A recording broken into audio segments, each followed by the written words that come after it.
It's another episode of MC Fireside Chats. My name is Brian Searl with Insider Perks and Modern Campground. We're here with our recurring guest, Robert Preston from Unhitched RV, and a new special guest, Cody Fall from Happy Grounds Camping. Is that right? Or Campgrounds? Campgrounds, yes. Campgrounds, okay. Welcome, Cody. Pleasure to We're be light here. on guests today, apparently. Everybody's got more important things to do than talk to us on the show, but we're going to have a good show anyway. Robert, do you want to briefly introduce yourself, and then Cody can do the same? Sure.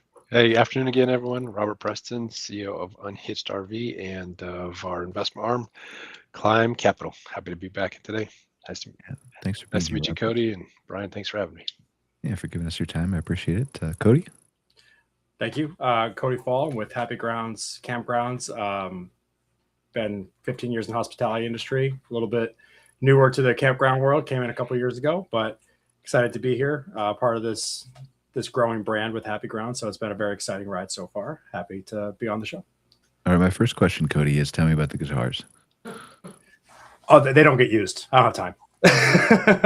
I have a Fender back here. I have a Schecter, and then a toss away gift. But there's got to be a story behind this, right? Unfortunately, there is not. A youthful experiment that died quickly in adulthood when children came along. Well, let's revive it right now on the show then. Yeah, I don't know if you're paying well enough for that. That's I don't really have a budget for that. So, well, welcome everybody. Robert, is there anything we typically toss it to our recurring guest, singular, apparently this week? Everybody else is busy. But is there anything that's come across your desk that you feel like we should be talking about before we dive into a little bit about Cody and Happy Grounds? Oh, man. I wish there was something exciting to talk about. But my head has been stuck in the ground with K1s, taxes, and investors, and all that type of April 15th and March 15th deadline. So that's where my life has been. And of course, there's always AI stuff, Anthropic changing their billing system, which I'm sure you're probably way more up to speed than I am and can explain it better. But that's thrown a twist into our business here the last couple of weeks that we've been working through. So yeah, there's nothing really that much fun that has to do with outside hospitality this week for me. It's just more of the monotony of running the business. Yeah, I mean, I've kind of been in my head's been down in data the last few weeks trying to put together databases and stuff. When you talk about Claude, you're talking about the fact that they won't let you use the unlimited data without using the API anymore? Correct. That they're, if you're losing OpenClaw or something like that, that you have to go through the API data processing, not underneath your personal account, which basically, kind of, from my understanding, 10 to 20x is our expense in that process. So that's been a big change. You want a free way to solve that problem? Just Sure. I'll give you free advice. It's not literally free to solve it, but you don't have to pay me. Okay. There's a website called openrouter.com that you can go to, and you can use, many people are under the mistaken impression that they need Claude for everything or they need ChatGPT's latest model for everything. You don't. Yeah. A lot of these, as long as you're willing to depends on where you're putting your data, right? But there are a lot of these open source Chinese models. Yeah. Are actually 100 times cheaper and do 95% of the same job for much, much less cost. I think that's what we're really digging into right now. One, the security side of it. Hey. Hey. Digging into the security side of it and then the cost side of it. And then I think the model we're trying to build is Claude as being the brain orchestrator, and then using, one of the cheaper models for the LLM side of it. And I think we're even looking at the local models, right? I forgot it's Google's Gamma, or again, not the guy to talk about this, but those Chinese models you can use locally if you have a powerful enough computer. Right. And then you don't have to worry about, then that's the ultimate data security right there. Right. So yeah, and that's what we're trying to move to, is having actual hard devices in office more often than not, and building our own, not necessarily cloud, but building our own local assets as much as possible. Yep, smart strategy. Angele, how you doing?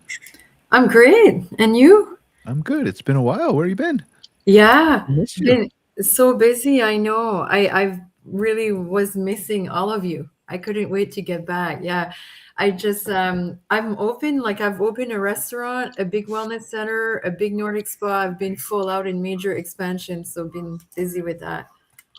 Well, what's going on? Tell us a little bit about your projects. I think we'd love to hear it if you don't mind sharing. Yeah, for sure. So we wanted to kind of become a destination in our area, like in the province of New Brunswick. So we've created, like, on top of the accommodation, we just built like a huge wellness center where we do like a massage, we do vitamin IV therapy, we do lymphatic drainage therapy, red light therapy, and then we really scaled the Nordic spa experience. Like we built a huge Nordic spa with a mirror dome with culinary experience. And then we put a salt cave, hot tubs with waterfalls. Like we really went all out with the kind of expansion. And then we built a restaurant on site with wood-fired cuisine and just hired a chef. And we're just kind of really creating like a full-on destination. So when people come here, they can get all of the luxury in nature and enjoy everything from, you know, the wellness to the restaurant to the accommodation.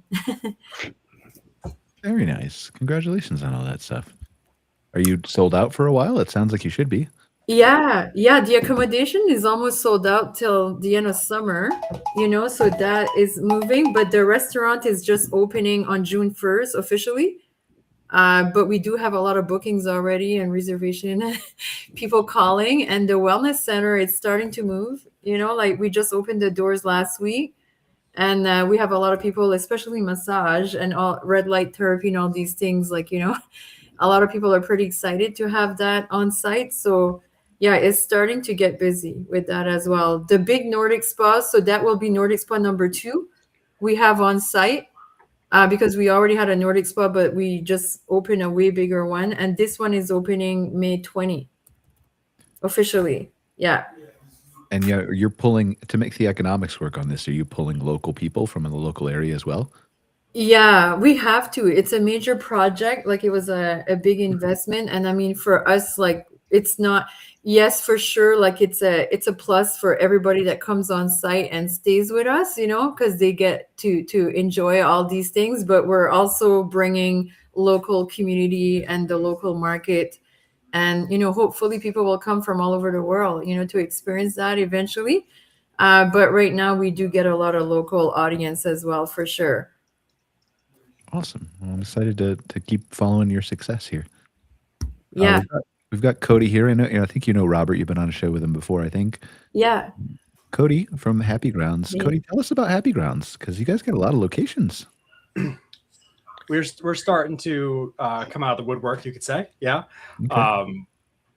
We kind of rebranded a little bit, or pushed this brand a little over a year ago. It started as a investment opportunity, and then, you know, as it became successful, they put this brand in front of it, and that's kind of my job, is run the operations, run the brand strategy, and so far seems to be working. I mean, you all called me, so that's a good thing. It started with one campground back in 2022, and we're at 16 campgrounds today. So we're picking up steam and focusing mostly on the Northeast. That's working out really well for us. We're starting to look a little bit outside of that scope, but I think our focus is really paying off in the geographic region. So tell us about the company, the philosophy, like how you guys got started.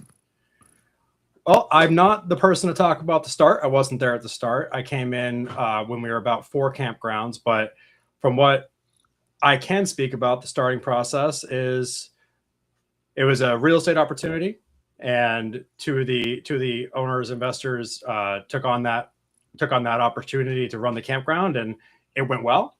Then they bought another campground the next year, 2 campgrounds the year after that, and we've been at a scale of doubling our size pretty much since 2022. As far as today, the brand strategy is really shifting more towards how can we, as a growing company, combat this idea of being a corporate campground, right? Which kind of has a negative connotation in a lot of spaces. How can we combat that and bring the same experiences, the same culture that a mom and pop brings, with some of the better benefits that you get from a larger investment kind of campground, like repairing the infrastructure and adding better amenities. Balancing that has been the challenge of the last year, and really building our brand around what we want that to look like. So we want to maintain that family feeling, but still give it a lot of those amenities and the features that the campers are looking for, without diminishing and making it feel like it's cookie cutter or bland, or we're there just to blow up the rate, make money, and, you know, kind of squeeze everybody out. So that's been the hardest part of the job for the past year, is as we continue to scale and as people start to recognize us and know our names, that's almost a good news and bad news situation. You know, two sides of the same coin, where having the recognition is great, but having the recognition associated with, oh, you're one of those types of campgrounds, combating that initial feeling has been one of our bigger strategy points. And I think for the most part, we're doing a good job navigating that and trying to maintain that original feeling of that campground. We tend to promote campground managers from on the camp, really trying to push internal progression and showing that the camper base that is there is important to us. And I think in general, that has translated really well to great sticky base with our seasonals. They're not turning over as much as they might have. And we've been able to also navigate the rate structure as well very consistently over the past couple of years. So what's the most important thing you think when you come into a situation that you need to have a handle on or a grasp on to make sure that that kind of corporate, in many ways it's unfair, right? But that corporate perception doesn't take hold or can be reversed? I don't think you can avoid the perception taking hold, right? I think the bigger we get, the more that is just going to be part of the dialogue, no matter what we do. But how can we position that, instead of it being a negative, make it a positive? I think that's the flip that we need to make in that conversation. So I often find myself flipping the conversation back on that person pushing, saying, you know, I guess the one thing people say a lot of is, oh, you're just buying it to sell it. You're just buying it. You're going to push everybody out and you're going to sell it. My thought around that is, I don't know the future. I don't have a crystal ball, but I do know that this campground is likely struggling. The infrastructure is old. That current ownership can't afford it. We are coming in to fix it. In the worst case scenario, that campground does get sold, then now it's a campground for another 20 or 30 years, right? That we've reinvigorated that campground. We've allowed this campground to exist longer than it would have if it just went to another mom and pop, or the person that owned it didn't have anyone to pass it down to and nature took it back. So ultimately, there isn't a negative associated with someone like this buying it. The other thing I get a lot of is, oh, it's going to be a real estate play, right? They're going to sell it for a development. We actually like campgrounds. We like camping. We like the people. So the challenge really around people being afraid of the corporate thing is the unknown. They just don't know. So they tell these stories in their head, and we're a shadow for them, like a shadow enemy, something they don't understand. So we're going to make it villainous, when really there's a lot of great opportunities that can come from an investment like this into the campground, and it can blossom instead of die. What do you think, Robert? Because I know you and I have had conversations on the show previously about some of this stuff. Yeah, I think the main point here that Cody is articulating is that in a vacuum of information, it is always filled with the most negative possibilities. So the more information and story that you can fill and eliminate that vacuum, the better. All the same points, right? Someone has to revitalize these properties. The owners are not doing it. You're usually stepping into a distressed situation. There's usually something there that needs to be fixed, both from a culture, operations, CapEx, infrastructure. So I don't know. We have not run into this that much, because of those situations where we're a lot of times stepping into a very distressed situation, or maybe it's a KOA or something. So it's already an institutional type of thought process. So we've been able to do that, and I think our approach is very similar. All but two of our managers are RVers and live on the property, so they are the neighbors, they are the culture, they are the stuff, and so it's pretty hard for a guest to have a legitimate, like, hey, you guys are just a big corporate company that doesn't care about us, when the property manager is living the lifestyle and is hanging out with them for dinner, and so that goes a long ways. And I think that's an important part of our success, is building the culture inside of a park by people who are RVers and like Happy Grounds. I'm an RVer. I love it. So it's part of my life too. And that's how our approach to it. I mean, I think this whole thing is interesting to me. Scott Barr and I were talking about this on Outwired last week. He actually brought, I wasn't prepared for it, but he brought like this 15-minute video that was all AI generated that one of the influencers posted on YouTube. That was like, I don't know if you've seen it, Robert. I'll send you the link separately if you're interested. But it's quite funny. Every image in it is AI generated with like trash heaps, and the whole thing is about like corporate parks leaving trash and coming in and raising rates to $1,000 a night. And so but we were talking on this and we were thinking, like, is this really that pervasive? Because I'm not sure that it is. I think there's conversations that are being led by a few people who have a voice in the industry. I agree. And I would love to get Cody's thought on this.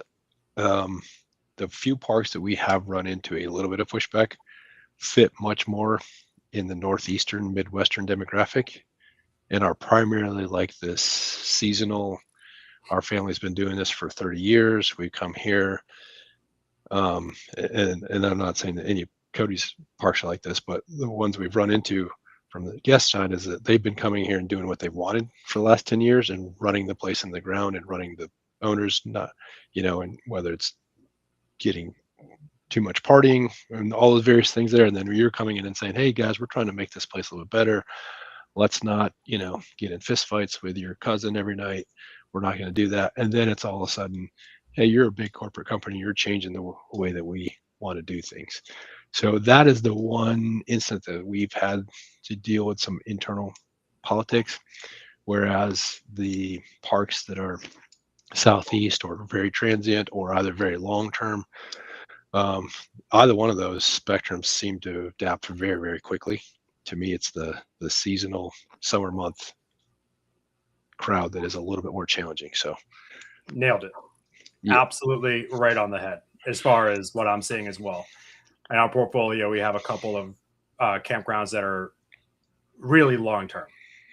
They're there for many, many months at a time, and they had no issue. It was just a new person, new name to put on a check. No big deal. Transient model doesn't matter to them. They actually prefer it in some cases. Nice, clean. I know I have structure now. That's great. But you nailed it. It's the seasonal campers that have been coming there for X years. The mayors of their own little cliques. They're the ones that are stirring it up, and they are, filling that void of information with their narrative. And it's unfortunate because the truth is, one thing we implemented was we call them a town hall, where one of the senior team will go to the campgrounds at opening or at closing or both and get all those seasonal people together and talk about, some of the maybe more challenging things, meet it head on and talk about some of the plans for the year, pump everybody up. And every time it's, but you didn't do, or we could have done, and why didn't we this? And it's looking for a fight, right? They're just digging. And I get it. We're changing it. We're moving it forward, but it is adding all those things. It's adding structure. It's adding reduced liability. It's bringing value where there was none. Wi-Fi didn't exist. Septic was, leaking the year before. And what I find is the biggest requests are the shiny thing. I want a new playground. I want new gravel on my site, but they're not noticing, a $300,000-$400,000 CapEx project that went into bringing 50 amp to 70-80% more of the sites. They're not looking at the new septic upgrade, and it's translating that down because they don't see it. It happens all in the off season. They come back and everything looks fine. This is where we've been working and what we're bringing to you as the camper. And I think once that conversation happens and you get rid of that narrative that someone else is spewing out and you discredit it, now everyone's happier. Once after the transition happens, one or two seasons in, totally gone, completely gone. It's just that growing pain part of it. But because we're scaling as quickly as we are, we're seeing it a lot. We're dealing with it a lot. It's a big part of our operational hurdles is to get through that initial resistance, get that trust built, and move it forward. But we are starting to see the other side of it, which is good. It's taxing to fight that fight all the time. It sounds like a lot of work there. You could just build a Nordic spa like Angele did, and that's really visible when they come back for the summer season, right? And they don't question the investment that goes into that, yeah? I did take some notes on that. That sounds like it could be a great investment for us. But Yeah, you know what? Like the whole Nordic spa, like wellness tourism industry, for us here in our region is growing about 10% a year, and people like just they really gravitate to that kind of experience, you know, to the point where now for us, like most accommodation, when people reach out to us to book accommodation, the first question they ask is, "Do you have a hot tub, or do I have a sauna, or do I have my private hot tub or sauna?" You know, and it gets more and more. But that's why for us, like the whole thing with to being able to adapt and change and shift as the market, like, you know, changes and grows is very important. And, you know, we're always trying to lead with innovation so we can, you know, we bring people and we fill up nonstop, you know, from all over. But the big thing, even with the salt cave, you know, we added a salt cave. And I know we're the first one in Atlantic Canada with a salt cave. I don't know about all of Canada, but I know that for our region, we are the first to do something like that. And it's to really think outside the box, right? And create unique experiences, but in nature, and bring the luxury and the whole wellness. And when we created that, the salt cave, you know, we were thinking, how are we going to build that, you know? And we actually had to call many companies. They thought we were crazy, you know, how are you, like, what are you talking about? Because we were calling these companies that build septic tanks or big culverts out of concrete, you know, because we needed a really solid concrete structure that's really big and fits people in. And so when we would call the companies, they'd be like, "You're trying to fit people in a culvert style structure, you know, or in a septic tank. Like, you know, how is this going to work?" And, you know, it was hilarious. And we finally found a company we could work with and build this huge structure. But to bring that and push that into a hill and turn it into a salt cave was quite a unique experience. But, you know, I think it's part of what, you know, brings people also and makes it more interesting, you know, and also, you know, keeps the evolution of this kind of industry moving forward. yeah, I think there's two things, right? Like Robert and Cody are talking about the things that are necessary that need to be done first, the fundamentals, right? And Scott and I were talking about this too. Like everybody wants to complain that you've raised the prices because you come in and you're a corporate park. Whether that's true or not true, fair or unfair, is a different discussion, right? But most cases you are. But the reason you're raising the prices is not just to be greedy. It's because you're putting in a whole lot of money in for infrastructure. You're making everything better. And also, by the way, they printed a lot of money, and money isn't worth what it used to be. And you're talking about taxes and accounting, Robert, right? So it's a lack of, I think, understanding, not willingness to understand or capability to understand, but just they have other priorities in their lives. And so how do you communicate that to those people in a way that calms them down, diffuses the situation? But I still think it's a minority. I agree, Brian. I think it's just a very, very small minority. Yeah. Now, people inherently do not like change. So that's, I think, where the seasonality pushback comes from, because you're changing something that they're expecting. You know, it's their summer vacation spot, and if anything changes, that's stressor number one. I don't think most of this has to do with economics. Everyone inherently knows that things cost a ton more, right? You know, like literally a candy bar is $2.50 now. Like that's always been my measure of inflation. When I go up there to check out at the gas station, when I see a Snickers bar that's $2.50 or $3, is it an extra large Snicker bar? Or is no, it's just like the regular size one. It's like it's crazy. It pisses me off. But and we're not talking like, and then the beauty of from the investment side of campgrounds is that you can change the rates a relatively small amount. I mean, $2 or $3, $5 a night is not, frankly, it's just not significant to a single person's stay. Right. They may add 10, 20, $30 to their stay, but that expanded out across the, all the nights and all the sites. From a percentage wise, that's a significant increase in revenue, right? And so it's, the law of small numbers that we like and enjoy in the campground side of it. Converse, the opposite happens. So I don't think there's not very many people who are legitimately not staying at a campground because there was a $5 per night increase and they're getting all these better things. So I think it's the same very thing with gas fringe prices. voice. Gas prices actually benefit our industry when they go They up. do. Yeah. It's fringe voices, fringe complaints. I do think, if you are there's probably some pushback happening because of the number of, what I would say, exposure, the people marketing for investors or hyping up the investment side of the business and bringing the asset class to, and of course they're pushing the what's the word? They're pushing the marketing, to attract more investors and more there. And so to do that, then you have to talk about the investment side of it. We're going to increase the prices and increase the revenue, increase the NOI and resell and all this stuff. And so when you're doing that and that audience gets intermixed with the consumer, the guest, well, then that's a pretty tough narrative for them to stomach because they're not thinking about it as investment. They're thinking about it as a vacation. And, frankly, there's a couple of the larger names out there pushing some relatively false narratives on what it means to invest in campgrounds and to be a campground owner. And, there's certainly some backlash happening from that. But you're right. You hit the nail on the head. Like, it really comes down to change. And I'm sure that you dealt with that at some point, Angele, up there too, right? It's different.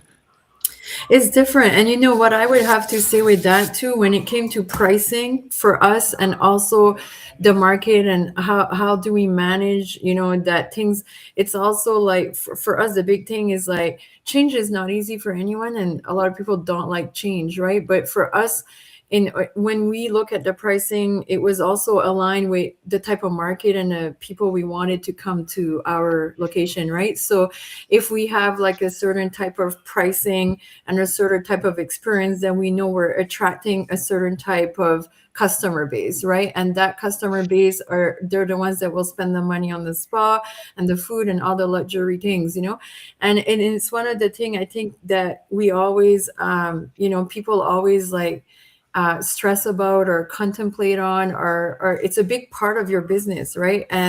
But it's a very important part. And I think to really have that structure from the beginning and understand really your market and where you're going with what you're offering, then it will make it easier when you come to integrate those things. I know that I was just talking to a chef in Prince Edward Island here in Canada, and he's a top chef. He's called Chef Michael Smith. I don't know if you've heard about him, but he has his own cookbooks, and he was actually on Top Chef Canada also as one of the judge. But he opened a resort in the middle of nowhere in Prince Edward Island. It's a little tiny place called Sudi. Anyways, so it's a very tiny little place, and people thought like, who's ever going to come there to for your cuisine and do like a fine cuisine experience and then open accommodation and like an inn and everything.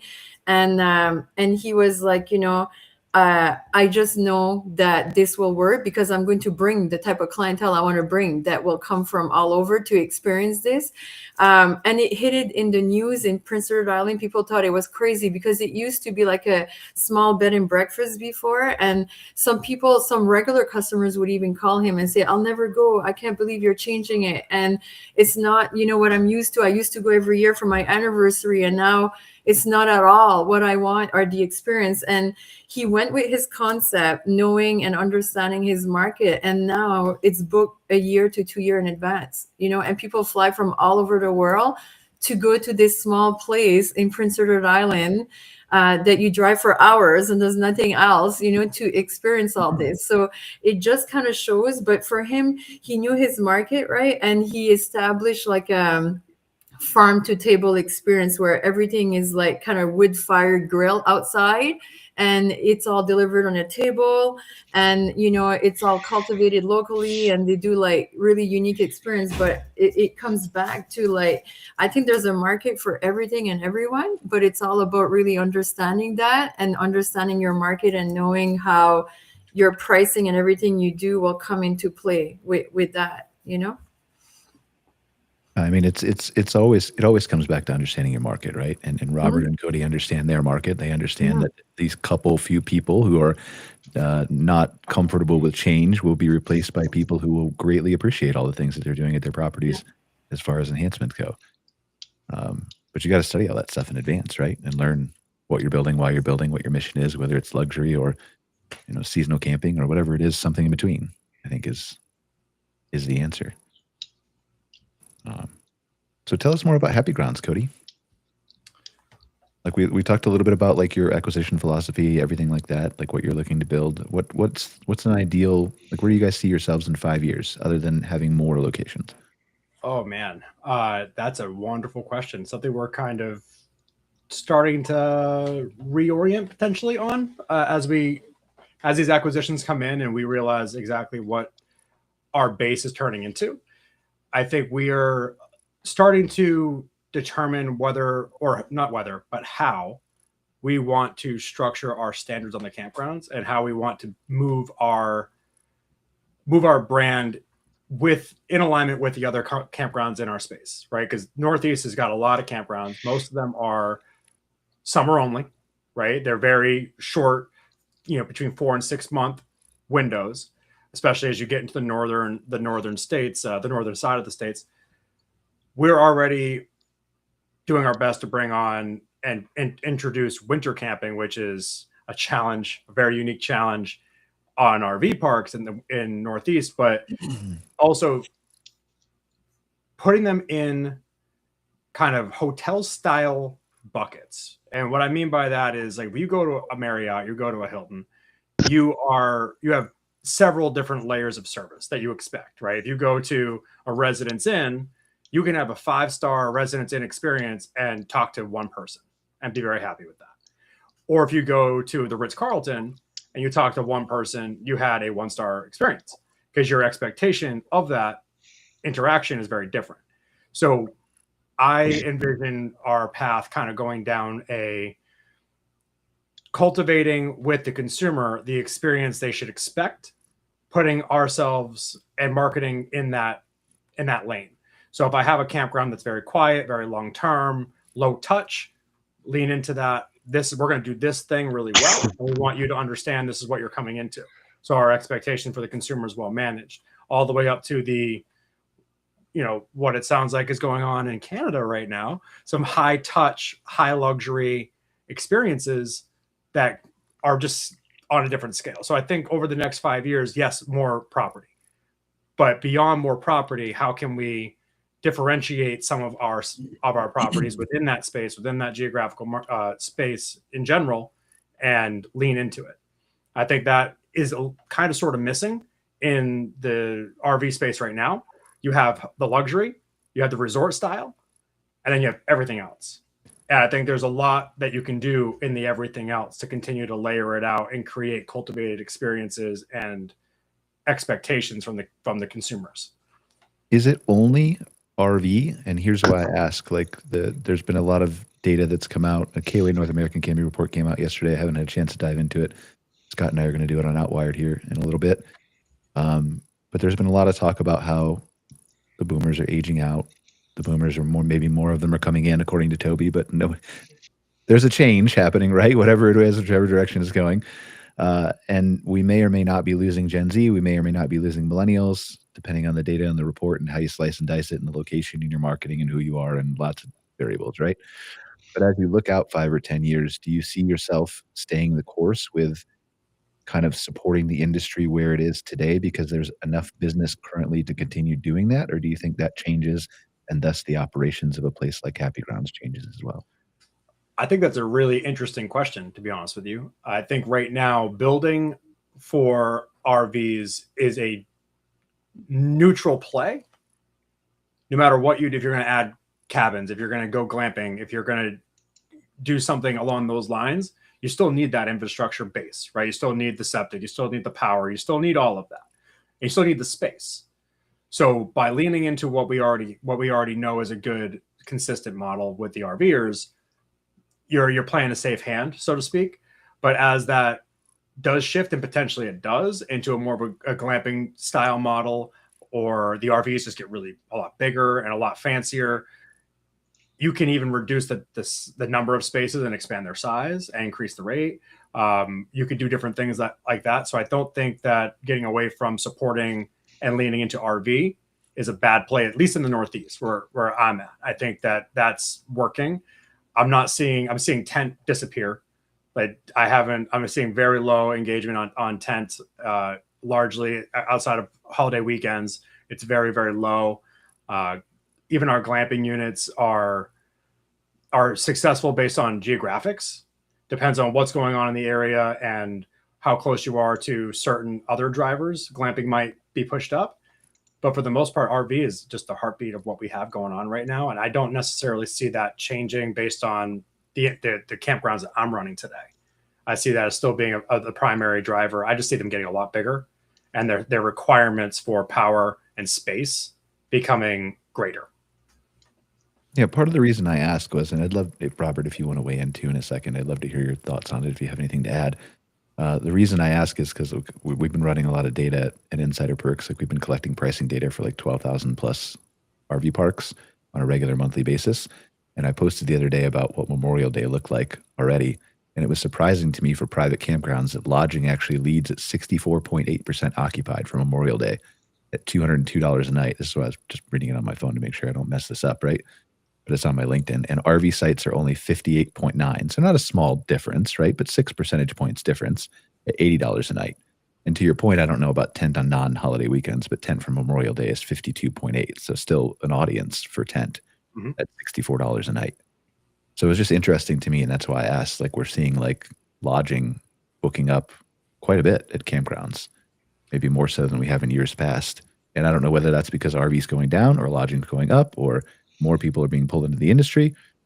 I would go with the third option, to be honest with you. I think what I'm noticing is the glamping options, the lodging options on the campgrounds aren't simply 4 walls and a toilet anymore, or not even in some cases. Like, they're getting to be hotel rooms on a campground, and that campground might be better positioned for the experience they want to have without having to necessarily quote unquote rough it. So I think you're getting a demographic that may or may not have fit a few years ago, more interested in trying out the experience, and the lodging is the perfect entry. They don't have to buy an RV. They don't have to pitch it in a tent. It's the perfect way to experience the campground without having to get too invested. I do think in that case, those holiday weekends and even weekends in general do really well for the lodging. So I would lean on option 3 of your 3 presented options there. What do you think, Robert? Do you have anything to add? Well, hotels, right? If you look at that correlates pretty closely with the hotel occupancy rates and whatnot. So, you know, the lodging glamping side of it is a competitor or comparable to hotels, so that it's fairly well aligned with what we're seeing in the industry. And then the RV side of it, right, is not comparable to a hotel. We've discussed that a lot, even on this show. We want to correlate it that it is a hotel, but it's not. It's a totally different customer. And so, you know, if the question is, hey, which one should you do? Well, you know, it depends. The answer depends, because a hotel costs a lot more to build than a campground, right? So if you're making 2 or 3 times the revenue, it takes a lot. You know, it takes 4 or 5 times the cost to build it, and probably 4 or 5 times the cost to maintain it and to operate it. So there's a counterbalance on that same side. It's not purely just revenue there. So yeah, no, I think we are pleasantly surprised just in general of what we're seeing thus far this year. It's turning and looking to be a better year than we had expected it to be in the last couple months. And I'm not sure if that's because of the market or of what we're doing, you know, on our operation side of it, our marketing, but we're off to a really great start. That's awesome. Yeah, I'm thinking more like 5-10 years out, right? Is where my question was geared toward when I started with Cody, right? Is if you, and this is location specific, obviously, this is case specific. This is not a macro statement, right? But if you look at a park that you acquire, Robert, or a park that you acquire, Cody, and that right now is stable, either from long term or transient or boomers or whatever the audience is you have now. If the data is leading us to believe, and it's not at a macro level, but is at a micro level right now, that boomers are, and there's also the inherent like, duh, boomers are right, not going to be around forever. In 5, 10, 15 years, is there an adjustment period that you go through where you say like, the data now is showing us, and this is KOA's data and our data too, and Scott's data, that Gen Z is not coming into the camping market and staying as sticky as the boomers were, or even the older millennials were. So is then there a point where you adjust that and say like, well, we're still running a campground. People still love the outdoors. That's never going to go away. But maybe we do something a little bit different than only focusing on RVs. Yeah, of course. I think we got to stay current and stay aware, right, of what's happening in the market. I think to really answer that question, though, we'd have to look at each generation's whole lifespan. I'm not sure if we have that data. Maybe you do, Brian. Like a boomer, when did they become a camper? And did they come in at their 30s and then leave for 20 years and then come back again, right? So we need to look at the totality of a single generation's lifespan and how they treated it, not just that currently Gen Zs are not camping, as an example. Because at some point they will be they will be the boomers of our day, right? And maybe that means they go back to camping. That is an interesting thing. I'm going to bring that up with Scott and see if he can maybe study that. Like I don't think there's any way to historically go back and gather, because we're data, and Scott is like survey data, and right. And so that would be interesting to get that data from Scott, but also Scott and I have talked repeatedly about how generations are not generations. And it's very easy to say, like, as a blanket statement, that Gen Z doesn't camp. But like, if you had a parent who camped and they took you camping as a child, if you were Gen Z, then you like camping and you're going to be you have a greater chance of being a lifelong camper. Right. The problem is that most Gen Z people did not have that in as large a number as like me, for example, as a millennial or even a boomer who fell out of trees and explored the outdoors and broke their legs and did right. And so they all want to get outdoors. We have that data. They just don't know how. Yeah, and it's phase of life, right? There's a lot of things I want to do right now, but I have 5 young kids, and for the next decade, I'm not going to do those things.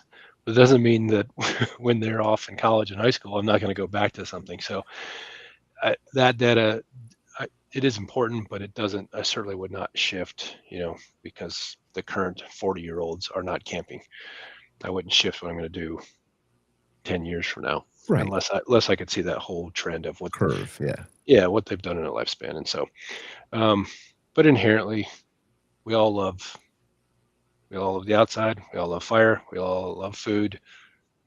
There's things that humans inherently always love and that are attracted to: water, food, fire, and that's generally what camping is, and bringing people together, fellowship. There's another F in there I won't mention, but those things we're always attracted to, and that's hopefully what we're selling and providing is the canvas, the setting for those things to happen and for those connections to happen. So that will that's never going to go out of style or out of trend. So we just have to figure out how to manipulate, or not, how do we adjust that our canvas still fulfills those needs for people to find. Yeah. I think you wanted to change the word manipulate because it has a bad connotation, but I understand what you're saying. Manipulate what we're doing to meet the needs of the guests, right? So, yeah. So there's hope for Cody, though. When he gets off the curve, he can go back to playing his guitars. Yeah, of course. I don't think, the guitar company is not going to stop making guitars because Cody's generation is too busy running businesses and raising kids. It's probably true. Yeah. All right, let's spend a couple minutes asking each other questions at the end of the show here. So we'll start with you, Cody, since you're our special guest. Typically, we'll end the show and just say, Cody, ask either Robert or Angele, your pick, a question that you'd like answered, and we'll go from there. We'll go around the room. Angele, if you don't mind, I am very, very intrigued by what you're doing as a business model, because it's very opposite of what I'm doing for a business model, right? And I'm curious to know what drove you down that path to say, I want to take this gamble. I want to run my business this way, because it feels like there's a lot more capital investment in doing what you're doing, and potentially a bigger risk, also probably a bigger reward. So I'm very curious as to what mentality was with you when you made those choices. Yeah, no, for sure. And for me, to be honest, I had no experience at all in hospitality. I'm a serial entrepreneur. Like, I've been an entrepreneur most of my life, but the idea came because I grew up on close to the land where we started. It's about a 25-acre lot where we built creekside in a forest, and it's on the side of a creek that connects to the ocean. And I grew up on the other side. So for me as a little girl, always played around, loved the place. Like, it's just such a beautiful, serene place. And the idea had just came out of nowhere, where I was like, wow, what a great place for people to come and really enjoy nature. Because we have a lot of deers on site and all these, wildlife, and it's just like really pretty forest. So anyway, this idea had came. So for me, I took that idea and I just went to the tourism industry here.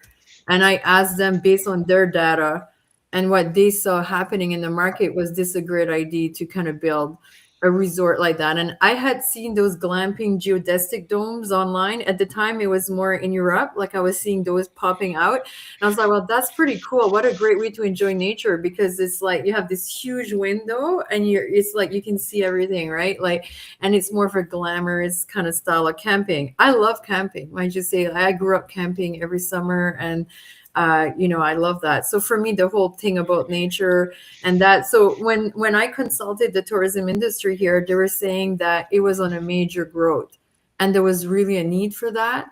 And there was one other resort in our province here that did something like that, and they were booked over 2 years in advance. So that's kind of where, for me, like, I took that data and I was like, wow, that's pretty impressive, And I'm even more in a touristic region near beaches and like a lot of beautiful place here, right? So, and we're famous for seafood and many other things. So that's why for me, I started really researching it, and looking at the numbers and the shift in the industry, where a lot of the younger millennium, the one that Instagram, TikTok, do selfies, like all of that, they love this kind of sector. They want to go in nature, but I don't know if they want to like be hauling all this stuff to cook outside and like pitch a tent and all of that, right? But they want to have that experience. So for us, when we came up with that idea, it was like, we're going to create the luxury you're used to in hotels and resort. And a lot of Canadians too, like, and I'm pretty sure you have a lot in your area where they're used to go on all-inclusive vacation, where you show up there and everything's taken care of, for you. So we wanted to build a bit of that concept, partnering with local farms and bringing the culinary experience as well, but while you're glamping and putting the high-end barbecues. So it's really like, when I made my research, I saw clearly a need for that in the market, and after consulting the tourism industry, it really reaffirmed everything that I had researched. So we definitely, took a risk and went for that. Like anything you do in business, you got to take a risk to a level, right, and degree. And by the time we opened the doors, we were sold out for almost an entire year, and we had a cancellation list of over thousands of people, and we had no vacancy ever. Like, it was just all. So if an availability would come out for us, we would have, I don't know how many people trying to book at the same time. Sometimes our system would freeze. Like, that's how many people were trying to book it. So we just, like, every year we just kept injecting more into this resort to build a full scale resort like we've done. So we have a lot of unique accommodation, but it's creating unique accommodation in nature. It's really all about bringing people in nature and elevating that camping experience, by putting those fancy outdoor barbecues, so those hammocks, those hot tubs, and all of that. And then now that's where we added the restaurant, the Nordic Spa, big wellness center. But we even took a big lobster fishing boat, because we're in a really big fishing area here, and we turned it into a high-end accommodation on the boat. and we created a tree house and, you know, like just different units like that. But, you know, we saw the growth, we saw the demand, we listened to customers. So we adapted a lot along the way. You know, people would say, oh, you should have this, you should do that. So now we have fat bikes on site. We have like, you know, paddle boards, canoes, kayak, because it connects on a creek. So we just really listened and adapted over the years, you know, and just kept evolving from that. And but yeah, that's kind of what reaffirmed for us to take that step forward. I think it's interesting. The one thing I take from all that, I mean, and I take a lot of things from that, but the one thing that I want to pull out of that is data and research, like we've been talking about, understanding your market. And I think to your point, Angele, I don't want to put words in your mouth, but I feel like I'm an entrepreneur too. I own multiple businesses. I think it's less of a risk, to your point, Cody, if you have that data. Yeah. Still a risk for sure. And the greater the risk, the greater the reward. That doesn't change, right? But the more that you have the data, you start to understand all these little things that incrementally can make a difference and help you be more successful. Like I texted a client this morning that we've been tracking weather data on for a month and a half. And we could show him that if the weather was colder in where the person was who was making the reservation than where it was at his resort, we were monitoring the forecast at the same time in real time, that his conversion rate was 5% higher. Like just data like that is just, then you start to level the playing field, right? So I don't know. Data has been fascinating to me. But all right. So Angele, do you have a question for Cody or Robert?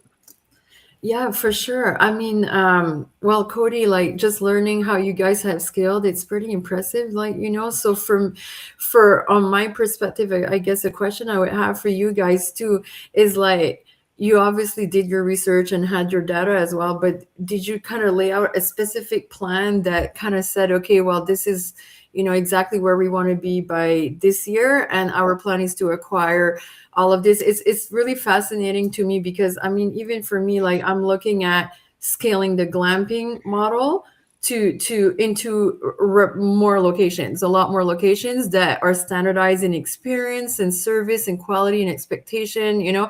And I'm just kind of looking at what you guys are doing in your model of what you guys have achieved, and I would just kind of like to learn a bit more about that model, or if you had any specific, you know, plan in action that kind of led to where you guys are at today. Well, I appreciate that. We are, I would say, on business plan for what we're trying to do. The objective has been to effectively double in size. And this year might be the first time that we decide to scale that back only slightly, maybe 80% growth instead of 100% growth. Still TBD.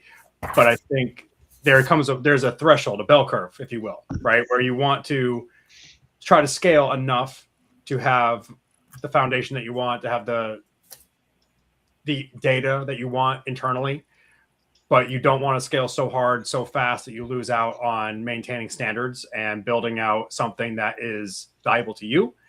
And one thing that I'm reflecting on now as we're continuing to grow rapidly, and I guess advice I would offer is if you have control over how you're going to scale and when, start with understanding exactly what it is that you want at a core level to represent, which it sounds like you already do know pretty well, and find a way to distill that down to its simplest base elements. And if you can recreate those simple base elements, I think you're creating a synergistic experience at all of your different environments, right? Like that's one thing we talk about all the time. How do I walk onto a Happy Grounds campground, make it feel like it's a Happy Grounds campground without making it cookie cutter and everyone is exactly the same? So by distilling it down to those core elements and figuring out what those are for you, you can scale, have a lot of shared customer base, but still create something unique at your next location. Wow. Yeah, thank you. Good answer. Yeah. All right, we're a little bit light on guests, so we don't have a bunch of rotating stuff. So Robert, do you have a question for Cody or Angele? Sure. Cody, you mentioned scaling quite a bit. Curious if you're willing to share what your leadership structure looks like. So how do you use area managers, regional managers? How many people how many properties, people, et cetera, if you're willing to share kind of the org chart? Yeah. Behind the scenes question. I love it. that is one of our developmental struggle points right now, I'd say, if I'm going to be fully transparent. 6 months ago, I would have said we're in perfect positioning, right? Right now we have myself, we have a capital projects team, we have the operating team, and we also have an in-house sales and service center, right? So we're doing a lot of things here at Happy Grounds to kind of maintain a snow globe effect, if you will, where everything helps each other out and we're able to share resources in a lot of ways. That's helpful. In some ways, because of our pace of scale, a little bit heavy.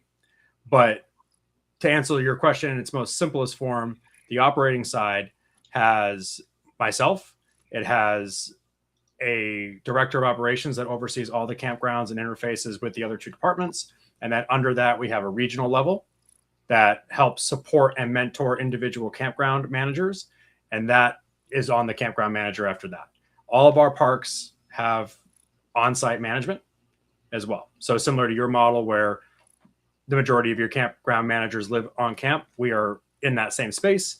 And similar to yours as well, they all were campers. I think besides one or two, they were all campers at some point on that campground. So that's the org chart as it sits in the operating level. On the CapEx level, it's very much a new thing that we're trying to build out, but we have someone that is a GC on that side. And then from the base camp level, what we call our sales and service department, we have a group of agents and a manager there that are handling a lot of the admin, the customer acquisition, and baseline sales, and then trying to augment that off of the campground level. Because what I've noticed when I came in was campground manager is going to prioritize getting on the tractor over answering the phone. And by not answering the phone, you let business walk out the door. Because if you didn't answer and the next campground did, you lost business, period. So now we're trying to figure out the balance. So you're running more of a call center for reservations, like a home office level, corporate office level, is we're taking your sales and reservations. It's a lot more service than sales, surprisingly enough, because what people are calling for bundles of wood, for, guest check-in codes, things like that, things that keep the park team occupied in a lot of cases for no ROI, right? You're just taking up time. You're sucking time. By putting that off, we're able to reduce the level of campground hourly wage, right? The exposure of gross labor, while still giving a higher level of experience. So it's a little unique, a little different, challenging, because we're running all these things in tandem. But I hope that gave you a peek. No, it's awesome. Thank you for sharing. Do you want to take the opportunity, Cody, to ask the same question back to Robert, or you want to just sort of... Well, I do actually. I do. Robert, time's up. I gotta go. It's time. 2 minutes. I have heard a couple of things. I heard some good things, and I alluded to that earlier when we were offline. But what does your org structure look like? I am very curious to know how that's structured on your end. Yeah, we continue to evolve and grow as well.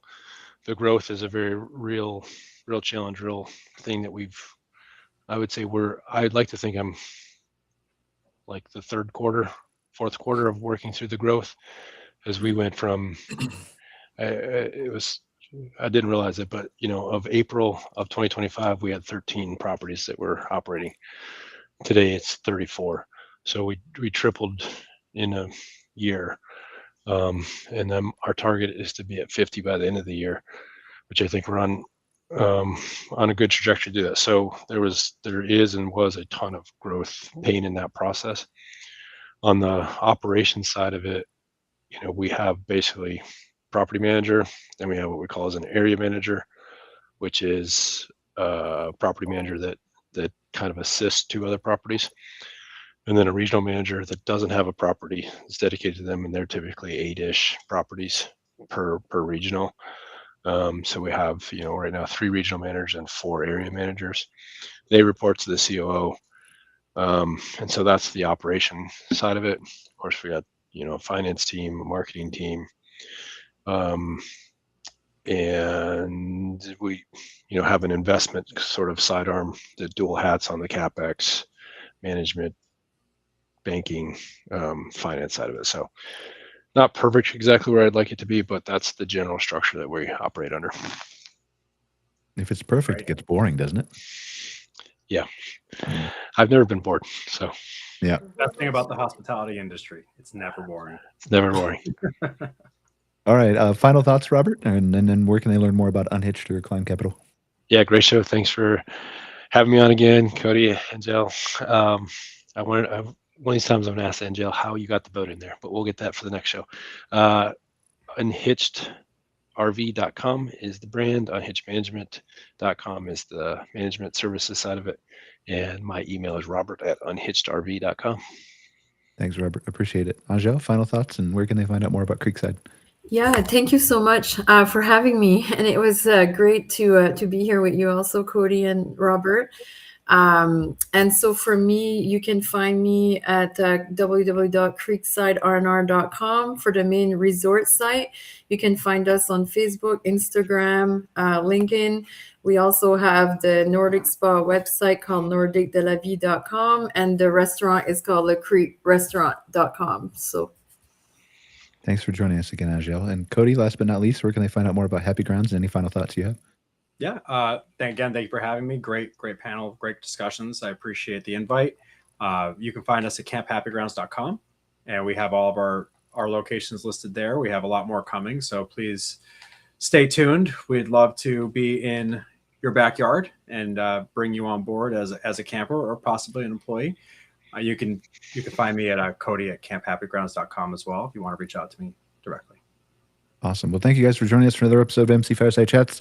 If you're not sick and tired of hearing from me, I will be with Scott Barr in about 45-50 minutes, and we're going to be diving into North American Camping Report, some AI news, security-related new fun models that are apparently hacking the entire world, and all kinds of other stuff. So if not, we'll see you next week on another episode of MC Fireside Chats. Thanks, guys. I appreciate you. Thank you.